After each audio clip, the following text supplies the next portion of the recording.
안녕하십니까. 암호화폐 정보를 전달해드리는 닥터 비트맨입니다. 즐거운 크리스마스 어떻게 잘 보내셨나요? 시간은 하염없이 흘러가며 2020년도 마무리가 돼가고 있는 것 같습니다. 이번 연도는 어떻게 뜻깊게 보내셨는지 모르겠습니다. 현재 글로벌 경제 상황은 코로나 바이러스의 확산으로 마이너스 경제 성장률을 보여주며 곳곳에서 안 좋은 소식들만 다 나오는 것 같아서 참 아쉬운 것 같은데요. 다가오는 2021년 코로나 사태가 하루빨리 종식이 되어 예전에 마스크가 없던 생활로 돌아가길 진심으로 바라보겠습니다. 그렇다면 오늘 남은 시간도 잘 마무리하시길 바라면서 토요일의 마무리는 과연 어떠한 소식들이 반겨주게 될지 한번 보도록 하시죠.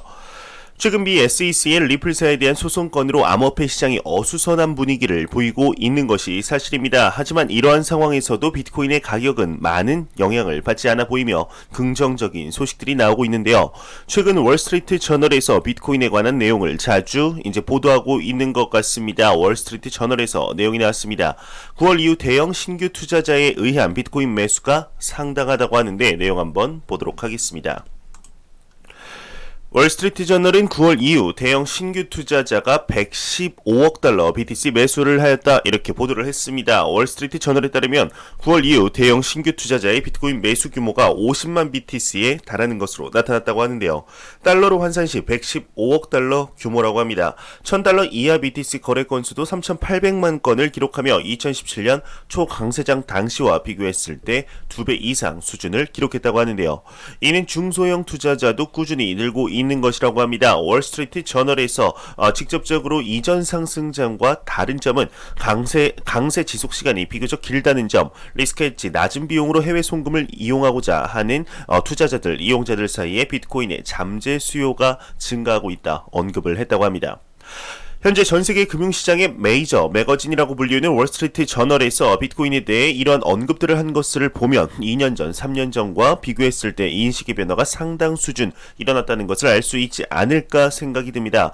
글로벌 기관 투자자들이 비트코인을 새로운 디지털 자산으로 인식하며 오히려 수천 년간 자산과 화폐의 역할을 해왔던 금보다 더욱 신뢰하고 있는 모습을 확인할 수가 있는데요. 변화하는 시대에 맞는 자산이 탄생하는 순간이 아닐까 생각이 듭니다. 이러한 소식과 더불어 기관 투자자들의 투자 통로로 불리우는 기관이 있습니다. 바로 그레이스케일인데요. 계속해서 기관 투자자들의 비트코인에 대한 투자 러쉬가 이어지고 있는 것 같습니다. 전주 대비 큰 폭의 운용 자산이 증가를 했다고 하는데 내용 같이 보도록 하겠습니다. 그레이스케일이 비트코인 등 암호화폐 운용 총 자산액이 전주 대비 33억 달러나 증가를 했다고 합니다. 미국 대형 암호화폐 투자기업 그레이스케일의 운용 자산 총액이 165억 달러 하나로 18조 974억 원에 달했다고 하는데요. 일주일 전 운용 자산은 131억 달러로 전주보다 약 33억 달러 증가를 했다고 합니다. 그중 비중이 가장 큰 펀드는 당연히 비트코인 투자 신탁인데 161억 중 140억 달러의 비중을 차지하고 있다고 하네요. 그레이스케일의 경우 현재 암호화폐 시장의 뜨거운 감자로 화제가 되고 있는 XRP 소송건으로 인해 XRP의 투자 신탁의 경우는 1,800만 달러에서 1,370만 달러로 감소했다고 하는데요. 이번 소송건으로 암호화폐 시장 이곳저곳에서 상당히 영향을 많이 받고 있는 것으로 보입니다. 그와 반대로 오히려 이러한 모습이 비트코인에 대한 신뢰를 강조시켜 자금이 BTC 쪽으로 쏠리는 것 같습니다. 현재 앞선 내용에서 잠시 언급드렸지만 미 SEC와 리플사의 소송건으로 상당히 많은 내용들이 나왔습니다. 계속해서 애널리스트들의 각자 의견, 그리고 리플사를 손절한 기업들, 오히려 반대로 리플사를 지원해주는 기업 등등 많은 소식들이 나와서 한번 정리해봤습니다. 일단 소송을 건 미국의 증권거래위원회 SEC의 위원장이 최종 발탁이 되었습니다. 엘라드 로이즈먼이라는 인물로 친암호화폐적인 성향을 띠는 인물이라고 하는데 발탁이 되자 크립토 맘이라고 불리우는 헤스터 피어스 위원이 트위터에 글을 남겼습니다. 한번 보도록 하겠습니다. 친암호화폐 성향의 엘라드 로이즈먼이 미 SEC 위원장으로 발탁이 됐습니다. 크립토맘이라고 불리우는 미국 증권거래위원회 SEC의 친암호화폐 성향의 헤스터 피어스 위원의 경우는 트위터를 통해서 새 SEC 위원장으로 엘라드 로이즈먼이 발탁이 되었다며 축하의 메시지를 전했는데요. 발탁된 위원장의 경우는 비트코인 ETF를 지지하는 친암호화폐적인 인물로 알려졌다고 합니다. 이로써 수년간 실패를 맛봐오던 비트코인의 ETF 승인에 대한 기대감뿐 아니라 XRP가 증권이냐 것이냐, 아니냐, 현재 떠들썩한 사건을 두고도 긍정적인 방향으로 흘러들어가지 않겠냐는 기대감이 찾아오는 것 같은데요. 이에 대해 이제 한 법률 고문의 경우는 리플 소송에 들어가는 영향은 미미할 것이라고 이야기를 했습니다. 과연 어떤 내용인지 한번 보도록 하겠습니다. 컴파운드 법률 고문은 미 SEC 새 위원장 선임이 리플 소송의 영향은 미미할 것이다 언급을 했습니다. 컴파운드의 법률 고문 제이크 체르빈스키의 경우는 트위터를 통해서 미 증권거래위원회 SEC의 경영진의 변동이 리플 소송권에 미칠 영향은 극히 작아 보인다. 이는 법 진행 전문 변호사가 주축이 되어 이번 소송을 제기했기 때문이다 라고 이야기를 했다고 합니다. 추가적으로 암호화폐 미디어인 코인텔레그래프의 경우는 엘라드 로이즈먼이 단지 SEC 위원장이 임시 대행으로 일할 가능성이 있다 언급을 하며 추가적으로 1월 바이든 행정부 출범 후 SEC 위원장이 정식으로 선출이 될 수 있다, 바뀔 수도 있다 이야기를 했다고 하는데요. 리플사 소송이 경영진 중심으로 진행이 된 것이 아니고 현재 위원장으로 이제 발탁이 된 건 임시로 발탁이 되었을 가능성이 있기에 섣불리 생각해서는 안 된다 이야기를 하는 것 같습니다. 항상 어떠한 내용이든 열린 모든 방향으로 봐야 하는 것이 사실이기에 참고해야 될 만한 내용인 것 같은데요. 모든 XRP 투자자분들이 생각하시는 것과 같이 이번 위원장의 변화가 XRP 소송권에도 긍정적인 영향이 있기를 진심으로 한번 바라보겠습니다. 현재 미 SEC의 XRP의 소송권으로 현재 어느 정도 회복한 것이 사실이지만 엄청난 하락이 왔었죠. 한국 증시로 치면은 하한가를 뛰어넘은 것인데 이 소송에 따른 투자자들의 평균적인 손실액을 추정한 투자 자문사가 있습니다.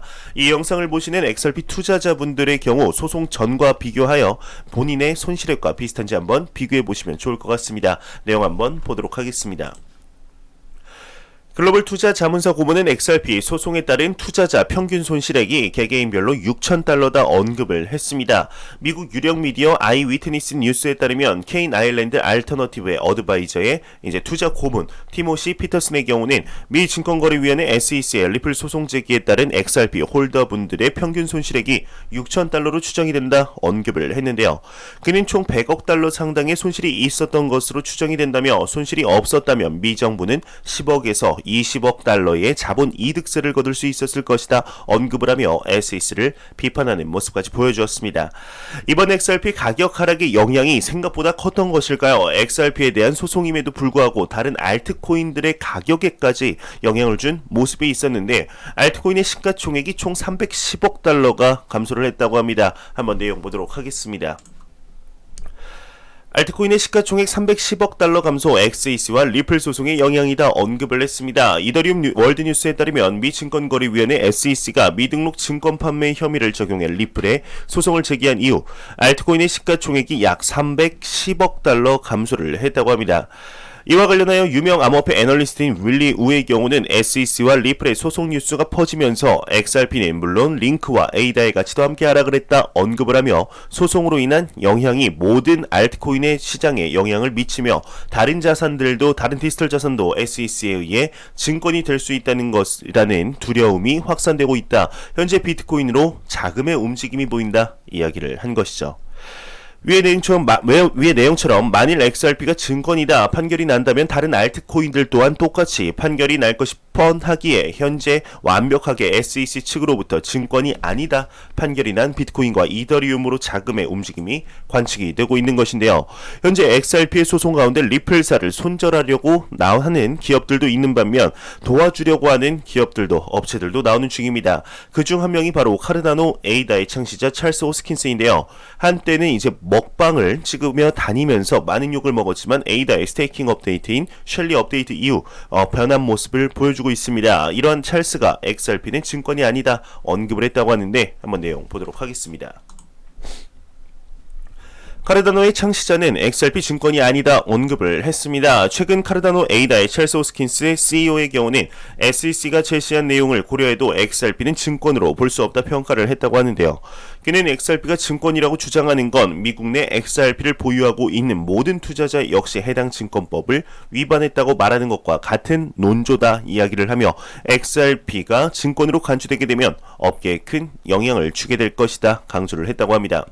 현재 찰스와 같이 도움을 주려고 하고 있는 기업이 있는 반면 손절을 하려고 하는 기업도 있겠죠. 그중 하나가 전세계 2위 암호화폐 거래소인 코인베이스입니다.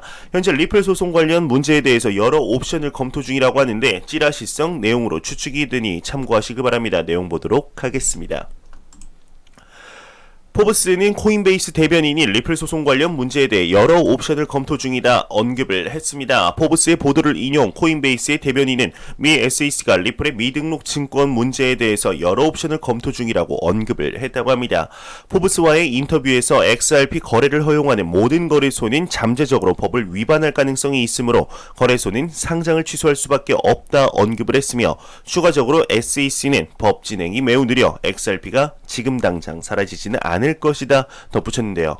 한편 일각에서는 코인베이스가 이미 변호사와 XRP 취급 여부에 대해 논의했다는 소식이 있다며 그것은 바로 이번 주 금요일 XRP를 상장 폐지하는 것이다 라는 이야기가 나오고 있지만 아직까지 코인베이스의 공식 발표는 나오지 않았다고 합니다.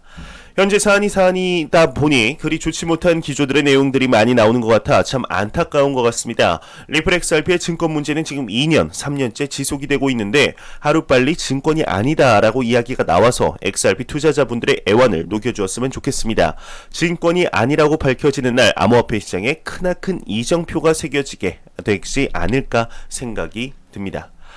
안보감 섭섭하겠죠. 마지막 크립토 공포 탐욕 지수입니다. 지금 94포인트로 투자 심리가 소폭 개선이 되고 있으며 극단적인 탐욕 단계는 지금 2달째 지속이 되고 있습니다. 이 지수는 0이면 공포, 100이면 낙관을 의미하게 됩니다. 정말 2020년도도 얼마 남지 않았습니다. 잘 마무리하시길 바라며 암호화폐 시장의 순풍 비트코인의 꾸준한 우상향이 2020년을 넘어 2021년 말까지도 꾸준히 긍정적인 펀더멘탈이 유지되었으면 좋겠습니다. 이 공포 탐욕 지수는 변동성 거래량 각각 25%씩, SNS 언급량 설문조사 15%씩, 비트코인의 도미넌스, 구글 검색량 각각 10%를 기준으로 산출이 되게 됩니다. 제가 준비한 소식은 여기까지입니다. 영상이 도움이 되셨다면 구독과 좋아요 그리고 광고 한 편만 처음부터 끝까지 시청해 주시기 바랍니다. 이 채널은 오직 광고 수익으로 운영이 되게 됩니다. 제가 준비한 소식은 여기까지입니다. 다음 영상으로 찾아뵙도록 하겠습니다. 항상 감사합니다.